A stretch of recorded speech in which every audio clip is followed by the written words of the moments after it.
Well, we have the headlines to view the recent events in Karate Do around the world.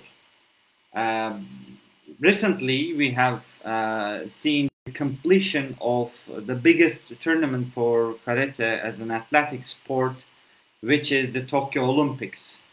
Number one, days, we should say, dreams come true. 3 weeks of karate have been concluded with tears and blood, literally. Japan has become the first in the medal ranking before Spain, Egypt, and Italy, who shared the third place, but Turkey is still at the top in terms of the number of medals, with 4 medals. In the headline number 2, on day 1, the president of the International Olympics Committee, Thomas Bach, visited Nippon Budokan Arena, which is the enshrined place for all martial arts, where the Olympic debut of karate finally took place. And WKF and IOC had certain messages related to the future of karate in the Olympics. And the last one, headline 3, rules tried out in the games. Are they sufficient? Are they enough for the Olympics to be an appealing sport? I mean, attractive one for the audience, for the spectators. And we have the details. Well, firstly, it was a historic first day of competition for karate's Olympic debut. The first medals were given in the women's kata, men's minus 67 kilogram and women's minus 55 kilogram categories. Well, women's kata kicked off the 3 days excitement in the first day, and the 2 favorites coming into the Olympic Games put on a great show. Sandra Sanchez-Saime of Spain and Kyu Shimizu of Japan have been trading titles back and forth for months or for years. So it was no surprise that both reached the final with relative ease. I should say, both karatekas kata performers chose to perform the kata Chatanyara Kushanku for the denouement, and this, of course, the Spanish smiled against or beat against the Japanese Shimizu with an almost flawless routine, with a point to 28.6 to 27.88. With the win, Sanchez now holds the unique distinction of being the current Olympic, world, and European champion. I mean, 3 titles, the greatest titles she has now. She defeated Mo Xiong Grace Lau of Hong Kong and Sakura Kokumai of the US in the ranking round en route to the gold medal showdown, while the 2-time world champion Shimizu brushed aside Vivian Botaro of Italy and, of course, Turkish girl Dilara Bozan. Well, the bronze medals in the women's kata went to Mo Xiong Grace Lau of Hong Kong and Viviana Botaro of Italy. We have also seen the men's minus 67 kilogram division, followed by women's minus 88 on the same day. France's Steven da Costa came through to win gold as the reigning world champion in the men's minus 67 kilogram category. and he beat Turkey's Eray Shamdan in the final. So Eray Shamdan, although he had a great performance in the group's elimination, he lost his title, the Olympic title, in the final against the French. Well, Kazakhstan's Darkan Asadilov and Jordan's Abdulrahman El-Masatfa took bronze. The latter, El-Masatfa, winning only the third Olympic medal for his country.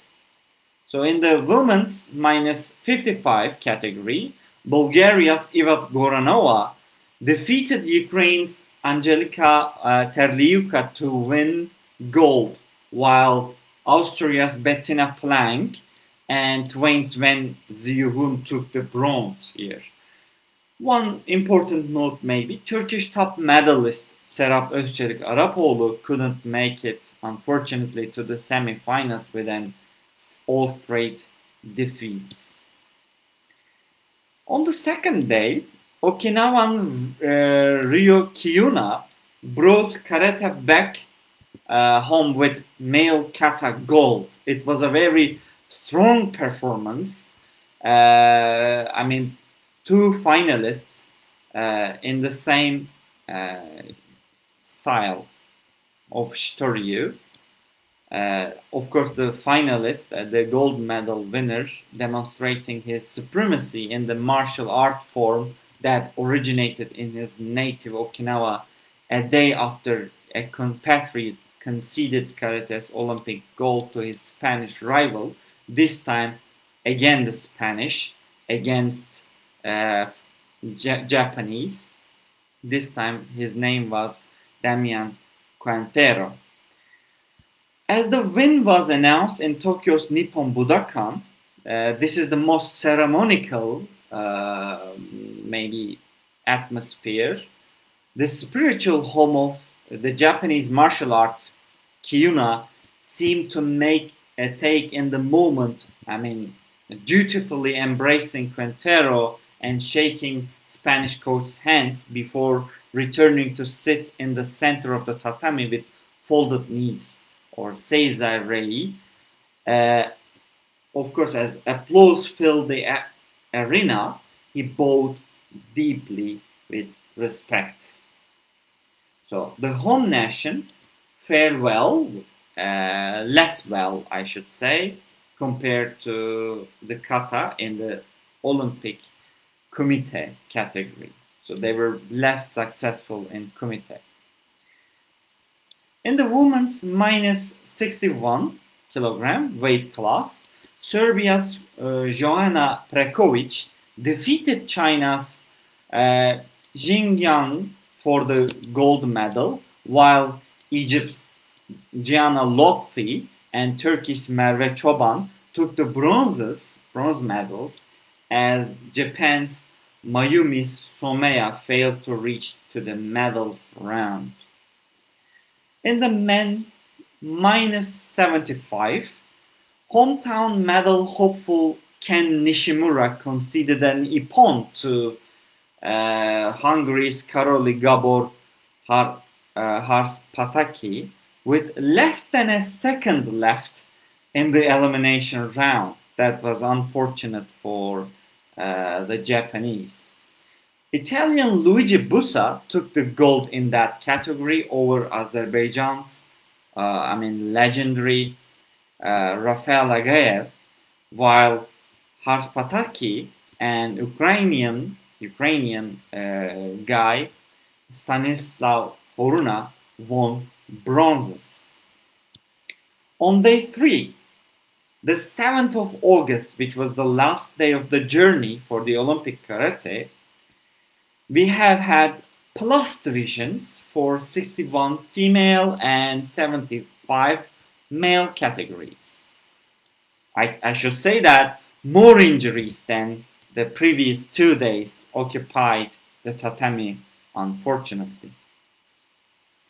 So in plus 61 women's final, Feryal Abdelaziz of Egypt victorified against Irina Zarenska of Azerbaijan with a score of 2-0. So the bronze medals were shared by Chinese Li Gong and Sofia Berutseva of Kazakhstan. In this category, also, the favorite Meltem Hocaoğlu Akyol of Turkey got only 1 point, unfortunately, so she upset her fans. But anyway, congratulations to every contestants. Japanese Ryutaro Araga lost to Tark Hamidi of Saudi Arabia in the final. No, not in the final, in the semi-final, and the Turkish Uğur Aktaş, who was the top in the ranking, missed the chance to Iranian Ganjzadeh in the semi-finals. Although they were defeated, they got the bronze medals. So, in the final for the giant, Iran's Ganjzadeh beat Tark Hamidi with Hansoku. So congratulations for Iran's Ganjzadeh for this category. One unfortunate incident was in the match between Gogita Arkania of Georgia and the German Jonathan Horn. Horn's arm got broken during this harsh match. So in the medal standing, if you look at the medal standing, which will be, I think, released on the official website of WKF, we see that Japan is the first country with 1 gold, 1 silver, and 1 bronze. Spain is the second with 1 gold and 1 silver medal. Egypt and Italy share the third place with 1 gold and 1 bronze medals. However, if you look at the numbers of the medals, I mean ranking by total, Turkey got the leading position with 4 medals, 3 of which is bronze and 1 silver. All in all, the competitions were expected to be impressive and appealing for the spectators on screen, those watching karate for the first time. Maybe one day we will be having this excitement again in another Olympics, hopefully, fingers crossed. Because karate is full of action, dignity, respect for the rivals, and history, of course, dating back to centuries ago, which we all need in our daily lives. Well, the second head title for today is of course, also from the Olympics. The president of the International Olympic Committee, Thomas Bach, was welcomed at the home of karates at the games by WKF President Antonio Espinosa.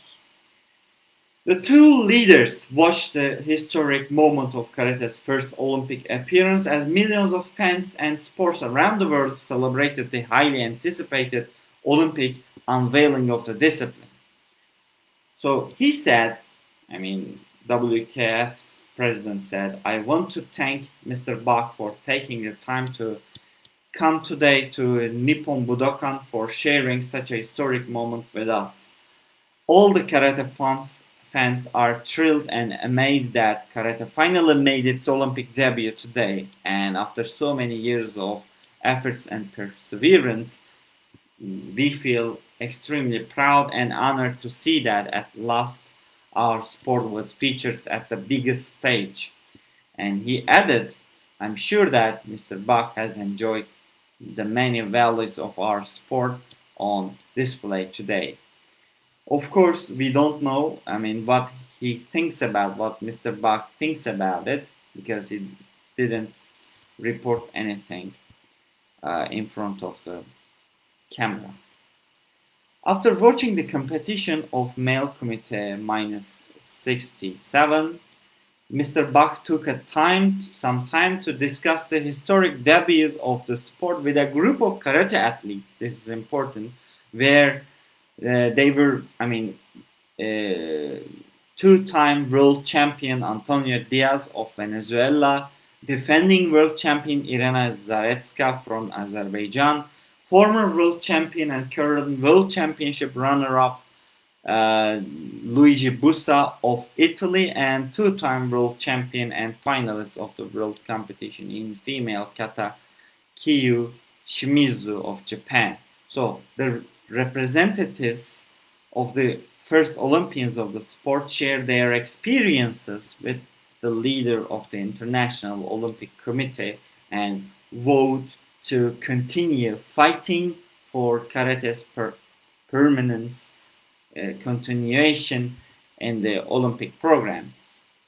Moreover, as members of the IOC refugee Olympic team were on site, Mr. Bach also took time to gather with the Olympic refugee Olympic members here. The third on the list, now these are my comments. You can agree or disagree with me. So the last comments will be on the rules, as I mentioned before, which were in action, which we have implemented and have seen the results maybe, and it will be officially, of course, analyzed and evaluated by the WKF and IOC in Tokyo. As I asked before, are these rules now we have changed over the years and adapted for the games, Olympic Games, enough? Are they enough for the Olympics to be an appealing sport both for the IOC and lay people, spectators who just watch karate for the first time? I will be speaking a bit negatively about the application of the karate rules, unfortunately. I ask your apologies for that. I know I'm just a referee, not qualified for, the Olympics or some world championships, but as an outsider or as a karate, let's say, performer, as an old athlete, I should say, we have had lots of video review objections in Kumite, firstly. A lot of video review objections. That means most of them also got rejected. I don't know if it aims to show us that the judges are more successful than coaches, or the judges are more successful than technology. I don't know, but we have seen that using VR cards, video review cards, correctly by the coaches are very crucial. Everybody can agree with that. One big disadvantage of using cards so often is that people cannot watch a continuous action, and there has always been some lapses, some pauses, and also the athletes cool down because each VR opposition lasts about 15 to 20 seconds. Consider that one bout is 3 minutes. 1/12 of the bout for each card usage. Wow, that's too much. Even I sometimes lost my concentration in front of TV. Another problem is the points system in round robin. If two athletes have the same points in their group, who will go to the next round is the only determined. Who will go to the next round is only determined by the scores they get when they fight each other. We look at the binary, average points. That means if one contestant guarantees to be in the first two ranks, he or she may not choose to attempt any technique in the last bout, in the next match. For example, we have seen a quite nice example of that. You can find it on YouTube, if you may.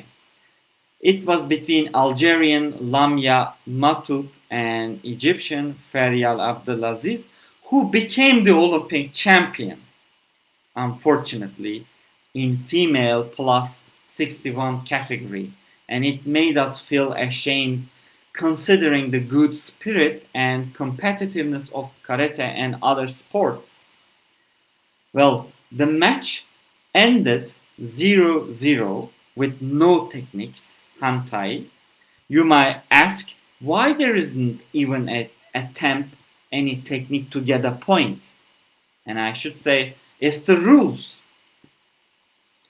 And a scoreless result led to boring minutes for the spectators. Rather than a total points difference, the binary points average system determines who will go to the semi-finals in kumite. That's a pity for, not for all, for these athletes, 2 athletes or the others, because they want to continue and get at least a medal, guarantee a medal, but for the WKF's rule system that has been adapted for Tokyo. It's also a pity for the system. Another ugly, I should say, and needs to be sold display, demonstration of karate in the games was the equipments coming, loose or flying onto the tatami.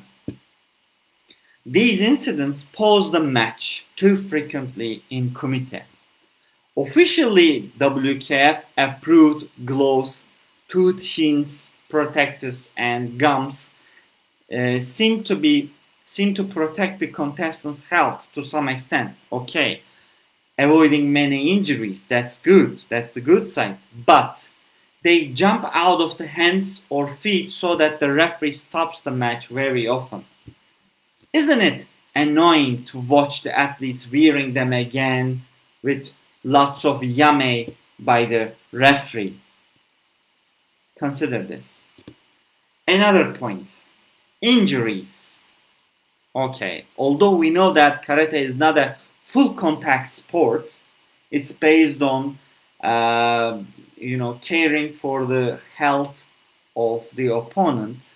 You have seen so many of injuries during that Olympics, and it's not something we want in an Olympic sport. The most severe incident was in plus 75 male between the German Jonathan Horn and Georgian Gogita Arkanya, as I mentioned before. Jonathan Horn's arm got broken and he was crying and shouting in pain. Another embarrassing injury was the bout between the Turkish Meltem Hocaoğlu and Italian Silvia Semeraro. Both started the fight with full contact Jodan skis. They got finally 1 warnings for each side, but the most dangerous moment was the Italian got kicked an ura mawashi on the head by the Turk, and Silvia's head was bleeding before she was shocked to see the blood on her white karate gi, and everybody witnessed that. And we waited for the bloody tatami and of course the karate gi to be changed for more than 3 minutes. That's a full stoppage, and that's a waste time for the spectators, for the watchers. If you were a parent, consider that you are a parent who is considering your kid to take karate courses, to start karate in a dojo. Wouldn't you think twice before you make up your decision while watching these injuries happening even in the Olympics, which is the safest place for all sports, which must be the safest place both for the potential athletes. maybe the last problematic area for the media and the WKF organization team, is the schedule or the program of the bouts, matches. It can also be criticized. Some important matches were delayed, so they didn't start on time.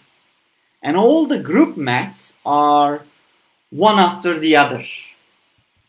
So it is vital for the broadcasts and those broadcasters or TV media officials or those watching on screen to have fixed and timely programs. For example, in the last day of the games today, there was too much stoppage time, that is injuries, change of the karate gis, change of the tatami, etc. That means the broadcasting channels weren't able to prepare their advertisements on time.